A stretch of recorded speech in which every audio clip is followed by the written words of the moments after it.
Welcome to Wayne County Connection. I'm your host, Michael Sweigart. Thank you for joining us for another exciting episode where we promote Wayne County as a great place to work, live, and play. Before I introduce our guest today, as we focus again on our school systems here in Wayne County, I want to encourage you to do your part to make Wayne County a great place to work, live, and play. You can get started by visiting our website at waynet.org/cc. There you can find information about today's show and guests, and also past shows and guests. While you're at WayNet, make sure to visit the calendar page also to find out what exciting events are happening in and around our communities.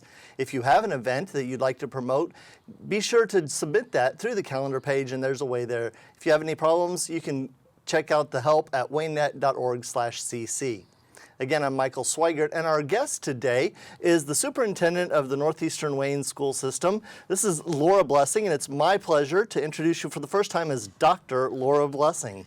Welcome to the show. Thank you very much. It's a pleasure to be here. We will talk about that new title in just a moment because we want to encourage you and congratulate you on that. But for those who don't know you yet, introduce yourself to our viewers. Sure. Well, good morning, and thank you all for tuning in and hearing about Wayne County and the great school systems we have here. I have been at Northeastern since April of 2012. Prior to that, I was an elementary principal in Franklin County for about 8 years. I received my Bachelor of Science from Indiana University, where I taught in Bloomington in that area for 8 or 9 years as well. Went to Ball State and got my master's in administration, my EDS in administration, and then just finished up my doctorate of administration. I have a husband who's a teacher. He's down in Union County, and I have 2 IU daughters. So go Hoosiers. Go Hoosiers. That's right. Well, boil her up. Anyway. That's okay. We get to say that here because as we tape on the campus here at IU East, where there's a Purdue contingent, we can have the divided house. Absolutely. Yeah, it's awesome. It's anyway, congratulations on your recent accomplishment, your achievement of your doctorate. That was, as we're taping here, that was just conferred a few days ago. Correct. And that doctorate was in elementary education, a focus on... No, it was the doctorate, the title was a focus on preschool education. So I studied the kind of the history of preschool and the quality rating and improvement system that we have here in the state of Indiana so that we can continue to expand our preschool offerings in public schools, in ministries, and in home daycares. And that's been one of the focuses in the basic public view of education for a while, making sure that students are ready to enter kindergarten and be ready for the educational achievements that they're expected to make throughout their lifetime. Exactly, and we have a great coalition here in Wayne County. We work with Pat Heine and Nancy Green, and we have a great group that meets regularly. I think the PAL item attended our meeting we had last week at the library, and we work with the ministries, the home daycares, the private, also the public schools, and all work together to provide as many opportunities for our preschool families in Wayne County to get involved so they're ready for preschool. That's excellent. And we've been talking a little bit generally now, and we want to focus more on the Northeastern school system. And you were on a program about 5 years ago, as we focused on our school systems then. So what's changed in the last 5 years? What kind of accomplishments have happened at Northeastern? Sure. Well, we're a small growing community, so we appreciate that, and our community does as well. We expanded from a junior, senior high about 5 years ago to separating them to a high school and a middle school. We had some space issues at our elementary, and it just made sense to create a standalone 6, 7, and 8. As we talked about preschool, that importance from bridging that primary gap of early learning to kindergarten. Our middle grades sometimes can get overlooked. You focus on that early intervention in elementary, you focus on high school, secondary graduation, but what about those kids in the middle? So we felt like we needed to increase our programming and just really provide a focus for that 6, 7, and 8. So that took place about 5 years ago. So they have a principal, Mrs. Sonsini, and they have a 6th, 7th, and 8th grade staff and team, and it's been working really well. We've been able to expand programming for our students. They can take some high school courses. We try to get them involved in the community and do partnerships. We've done one with Reed and some career camps. So that's been a great success. And we've seen increases in our student achievement scores, and our parents enjoy having those students in kind of their own community and structure, and it's working really well. So that's one of the big accomplishments in the last 5 years. And then the state has changed graduation requirements, which happens, but they started talking with us about the pathways for our students. And so they still have to get a diploma, Right. but they have to somehow start looking at careers, looking at post-secondary, whether it be college, the military, the workforce, and start kind of designing a kind of a plan. And so our freshmen, which started this year, will have to have that, like when they graduate. But for the last 2 years, we've been able to give the option to our juniors and seniors. So we've been looking at partnerships with our university, since we're on the campus at IU East and Purdue Polytech and also Ivy Tech. We have students coming here to attend classes, which is the first time we've done that. So this year they started, and we have a bus, and they come and they attend classes with college students. And are those dual credit classes then, where they achieve not only high school credit for graduation as required by the state, but also credit at the university level? That's correct, yes. And the Indiana system, I don't know the exact term for, in Indiana, they offer an STGC, and it's a student transfer of like core credits. So any university, public university in the state of Indiana will recognize that program. So if our students can earn up to 30 credit hours, and all public universities in the state will accept those. So our goal is to get as many students to 15 and even 30 credit hours before they graduate. Right. So it's a very lucrative program for families and students to have 2 years of college financed before they graduate. I was going to say, because some full-time semester is 12 hours. Correct. And so you've got 3 semesters almost under your belt, 2.5 at least, with that program if you get the full 30 in high school. Yes. So Northeastern has been working on that for the last couple of years, and it's fully implemented at this point. Well, this was our first year, Okay. so it was a pilot year. I mean, obviously, in all high schools, they have dual credits within the building. So we have students that have been taking college coursework, for several years. But now they're not just limited to what our teachers can offer and our staff.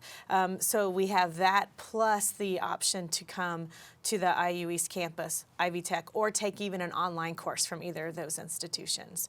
So we're hoping to expand it next year. Okay. Now, this may be kind of out of what we discussed earlier, but for those of us who are of kind of an older generation and familiar with AP or advanced placement credits, how is this program different from the advanced placement program that we may be familiar as parents? Sure, a very good question. Advanced placement courses are offered in the high school setting, so they don't have to go to a college campus or any other, and they take the class, and the only way they can receive credit is if they pass the exam with a 3, 4, or 5. And in some universities, it might even be a 4 or 5. When you're doing a dual credit course, you you just need to pass the course. So it's not just based on one exam. It's a cumulative kind of effort and performance from the semester or the year based on whatever course you're taking. So it's a different kind of opportunity. And for most of our students, it's more lucrative, and it's not easier, but it's obtainable. And sometimes on those exams, it's one day, one test, one shot. Right. And can be kind of anxiety-inducing as well. Absolutely, especially if you're not a good test taker. Yeah. Or if you just get nervous, like, my whole career's writing on this, which it's not, but sometimes it feels like it. Sure, right? and just depending on what universities they're looking at, they may or may not take that credit. Whereas, like I said, with the STGC, it's a state-funded initiative, not funded, but state initiative that recognizes that. Right. As long as you're at a public institution. Well, that's a great accomplishment so far. And something else that's changed over the course of the last 5 years is the implementation of e-learning days for days like today for us. Not for maybe our viewers, but where there's a snow day where classes are canceled. Talk about e-learning and how that's affected the programming there at Northeastern? Sure. Well, we started e-learning last year. So I think the state provided us that local option a few years prior to that. We weren't ready, just technology based. Right. The best way to do e-learning is to have a student management system that's online. So they're kind of learning management systems like LMS. They're very common in college. In high school and elementary, of course, it's a new thing. So last year we were able to implement that school-wide. So even our kindergarten parents have been kind of guided on how to use it. Or, you know, at that level, sometimes it's more just an email or like they have a Facebook page that they share, even snow day packets. I mean, I remember the blizzard of 1978, not to date us, but I remember a snow packet going home when I was in second grade because that was, you know, kind of how the teachers would help us out. So luckily, digital has helped a lot. So last year, we you know, you have to do some requirements through the state to Right. let them know that you can have, you know, some digital access and communication home on those days. Because the concern is always that the students on an e-learning day will have their computers on, but not actually be doing any learning. Well, but you know, I applaud our community. I have a lot of families and parents who share that it's a learning family day. You know, I think for the high school, middle school kids, they're just so used to it anyway. A lot of their assignments have to be submitted via Canvas, which is our learning management system, and so it's not a lot different than being at school, except for that face-to-face interaction. And for, like I said, for our elementary kiddos, it's a combination. We had the unfortunate luck of a 3-day snow day last year. I don't know, there was a mix of cold and snow, and I don't know in what order. And the teachers got very creative. You know, record yourself sledding. You know, do some jumping jacks. Create a song video. You know, for music and things. So the kids can get very creative, and it was fun for the teachers too. So I think every e-learning plan is different per school, per teacher, and we've had some success, and we have a great response rate. Like today, you know, with the semester ending Friday, we think that we'll have students all be able to get their work in on time. And if not, our policy allows 5 days. So if there's an internet connection issue at home, or mom had to work and it was hard for them to get all their assignments done, we provide resources at school before and after school, and then during the day to get that made up. Okay. And that is one of the concerns for Wayne County is a lot of rural families. We do have the issue with not having broadband access in every home, especially in some of the rural areas. And then sometimes, even though there may be on normal days good internet access, on a day like today there could be an issue with down power line or down internet connection line, and that would impact the ability to get the e-learning done. I know that when it was rolled out in Centerville schools, where my children attended, one of the concerns that a lot of parents have was, well, how are they going to be able to do their homework if we don't have good internet at home? And that's one of the things that the communities have had to focus on, as well as the schools, is having that opportunity. Sure, and I know that we've had iPads in our schools for almost 10 years. So we have always had the practice of students who may not have the best connectivity at home. If there's something they need to download, we have like instructed them how to screenshot. And if there are families that need paper and pencil activities, we've kind of worked with that through the years before we implemented the e-learning. So that has been helpful. I think it helped us in that transition. Yeah. And phones, everyone can get our information via phone. So, and most families have at least one smartphone. So we haven't seen the big barrier there. And we even had a power outage last year during that 3 days. There were some families without power, but of course, because we give them the 5-day kind of deadline and recess, it worked out. Which is very helpful. Yes. Speaking of smartphones and connectivity, and earlier you mentioned Facebook, we do want to touch on the ways that people can get connected with and follow, as it were, Northeastern Schools. And we know that there is a Facebook page, but what other ways can community members or families, if they're interested, get connected with the Northeastern school system? Sure. Well, we have a Facebook. I mean, we mentioned Facebook. We have a website, which we keep very current. All of the schools have a link from our homepage. So they each have their own web page, and they can find information on programming, delays like today, closings, links to their Canvas or assignments if they need them. We do have Twitter. So all of our administrators have Twitter. Mine is just NWS Super.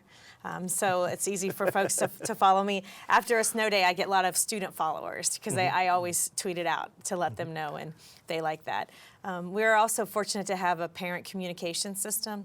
Ours is called Parent Square, and so we can send out electronic text messages, voice messages. We can even put attachments on there for families that they can open on their phones.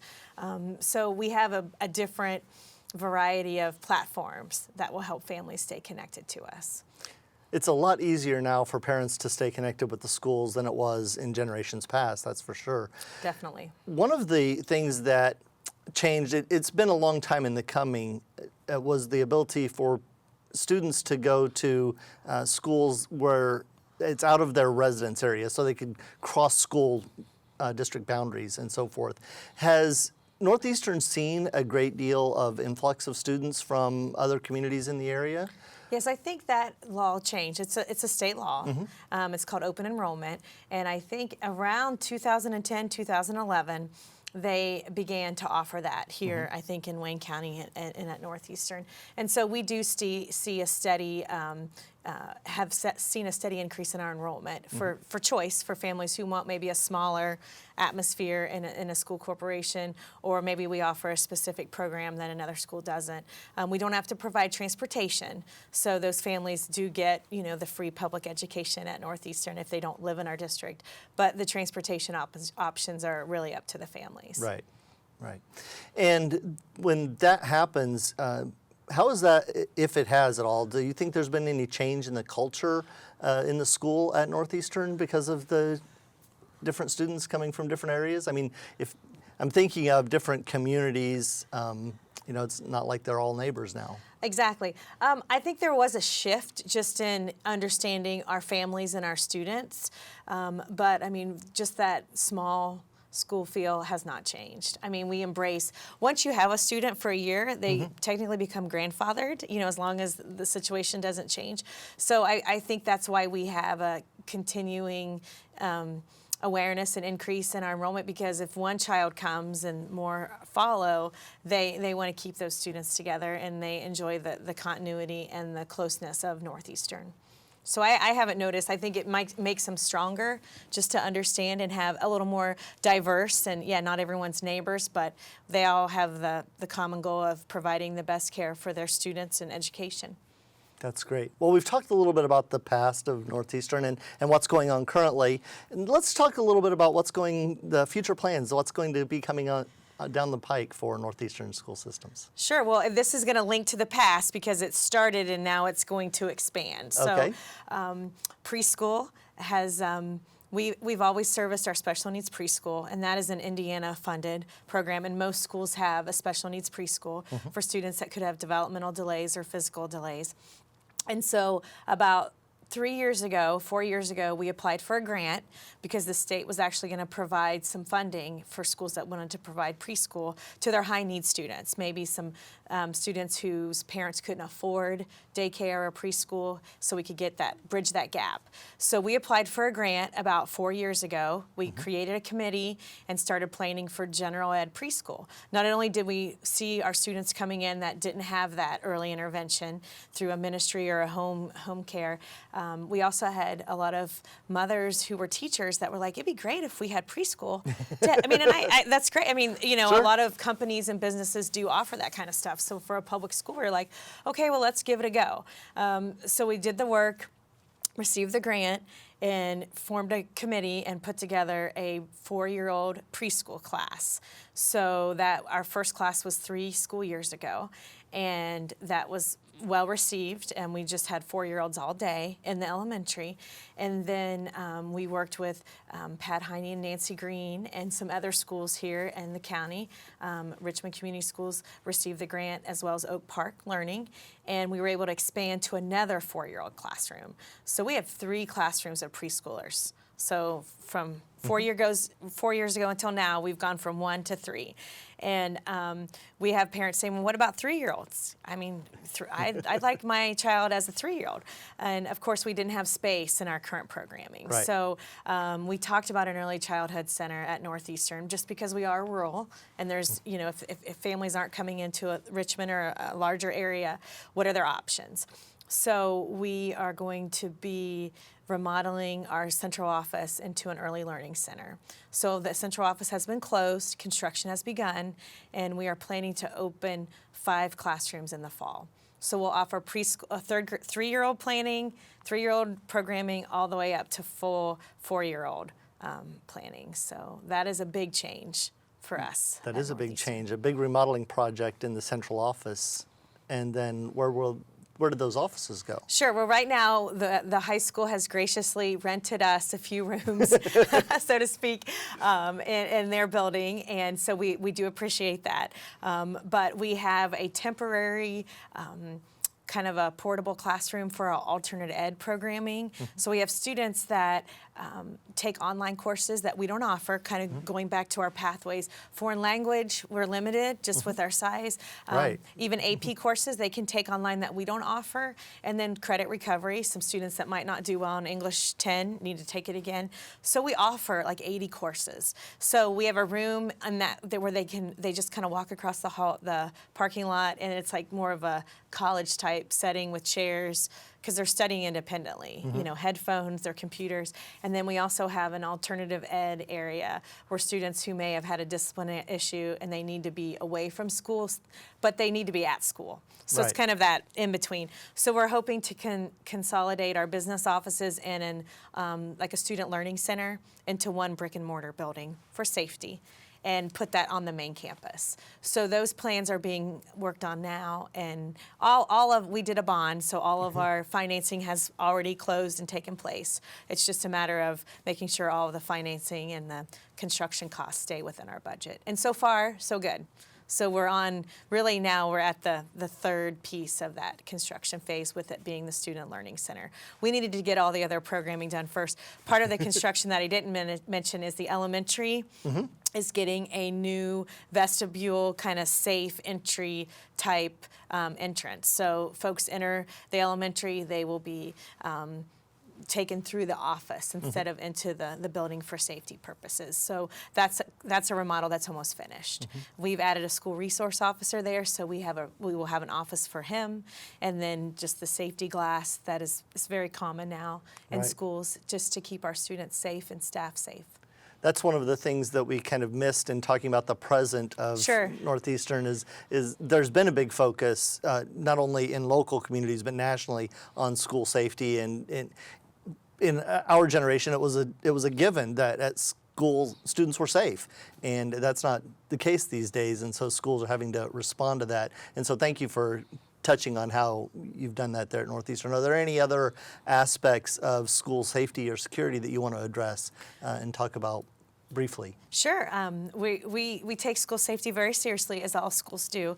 And I mentioned the elementary changing their vestibule and that safety. And we did add a school resource officer there in January. So he's been here almost a year.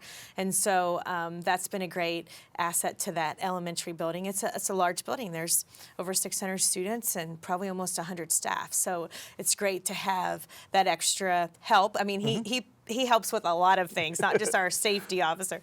I saw a recent video where a safety officer retired, and they had a big party for him, and it was like he was the most loved of all of the staff at school because he touched every student, whereas teachers get 1 year, typically maybe 2, with a student, and administrators have a longer term interaction with them, but it's more removed. And this officer was right there in the mix of it all the time. And so they were having a big send-off for him, and it was obvious that he was well appreciated by everyone. Sure, and that's the same. If you go in, Officer Wampler, there's preschoolers that see him and wave, and all the way up to our fifth graders.